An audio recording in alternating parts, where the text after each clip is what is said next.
Реформирование местного самоуправления всегда будет главной темой съездов городов Заполярья и Крайнего Севера, заявил сегодня Игорь Шпектор. Ассоциация заполярных городов – структура уникальная, со своими, только ей присущими проблемами и в сфере ЖКХ, и в административном управлении, добавил экс-мэр Воркуты. Свое включение в Общественную палату России Игорь Шпектор расценил как еще одну возможность решать вопросы жителей Севера. Максим Васильев об Опутикоме.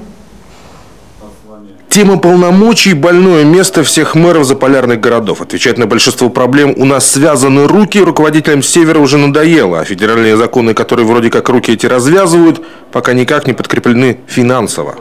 Надо больше оставлять доходов, надо НДФЛ оставлять на территории, доход с физических лиц оставлять на территориях. Тогда товарищ Поздеев будет жить другой жизнью и распоряжаться будет иначе, у него будет больше денег. Это моя точка зрения. С ней согласны главы администрации, но не всегда согласны субъекты.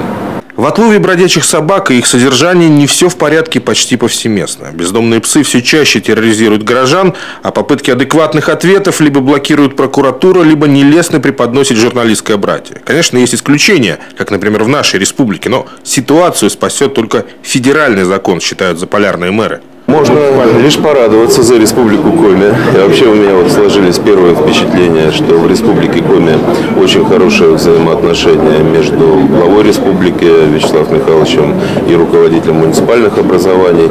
И находятся, наверное, точки соприкосновения. Соответственно, Государственный совет принял то решение, которое, наверное, тоже вызрело на территории Республики Коми.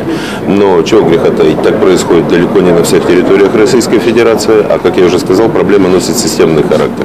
Поэтому, если Республике Коми повезло в данном вопросе, то, наверное, хорошо бы, чтобы во всех субъектах Российской Федерации тоже такой порядок был внедрен. У нас выделяется почти 6 миллионов в бюджете на эти вопросы уже на протяжении 2 лет. До этого, соответственно, сумма финансовых средств была в 5 раз меньше. И это привело к колоссальному количеству животных. Вот только увеличение финансирования позволило как-то эту численность сократить. Хотя, конечно, до совершенства еще очень-очень далеко. Многие мэры о позитивных сдвигах в Коми слышали не только из СМИ, но и от коллег. Федеральный рейтинг нашего главы растет. Такая динамика не может не привлекать внимания даже уж очень отдаленных субъектов страны. Я, безусловно, был заинтересован побывать в этом городе, в этой республике, потому что очень многое слышал и о точках опережающего экономического роста, и о тех инновациях, которые здесь имеют место быть в республике Коми. Вижу, что динамика есть, причем динамика положительная, планы хорошие, планы интересные. Ну и вот такие же форумы происходят не только для того, чтобы там прийти на совещание, там какую-то обсудить повестку дня и на этом разойтись, а они как раз для того, чтобы мы могли обменяться своими идеями, своим опытом по развитию наших городов. По отношению к Вячеславу Михайловичу я могу назвать только положительные, добрые отзывы. Очень много внимания уделяется в развитии не только газопромышленной, нефтедобывающей промышленности, но и решению социальных вопросов. В этом, наверное, многие жители, они видят сами. Один из тезисов резолюции съезда – обращение к президенту страны о том, что новый земельный кодекс содержит определенные риски. Вот только обратиться к Владимиру Путину напрямую сегодня может не каждый.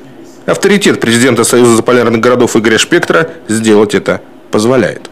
Максим Васильев, Олег Жуковский, телеканал Юрган, Сыктывкар.